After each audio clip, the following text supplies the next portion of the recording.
প্রাথমিক শিক্ষা কার্যক্রম নির্বিঘ্ন করতে শূন্য পদগুলোতে নতুন নিয়োগ ও পদোন্নতি দেওয়া হবে বলে জানিয়েছেন প্রাথমিক ও গণশিক্ষা উপদেষ্টা ডাক্তার বিধান রঞ্জন রায় পোদ্দার।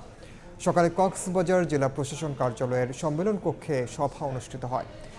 এ সময় মাঠ প্রশাসন ও প্রাথমিক শিক্ষা সংশ্লিষ্ট কর্মকর্তাদের সঙ্গে কথা বলেন উপদেষ্টা। প্রাথমিক শিক্ষার মান উন্নয়নে মিড ডে মিল চালু করা হয়েছে বলে জানান তিনি। এছাড়া চট্টগ্রাম অঞ্চলে স্কিল 4 প্রকল্পের মাধ্যমে শিশুদের প্রাথমিক শিক্ষা দেওয়ার পাশাপাশি জীবনমুখী বিভিন্ন কাজের প্রশিক্ষণ দেওয়া হচ্ছে বলে জানান বক্তারা।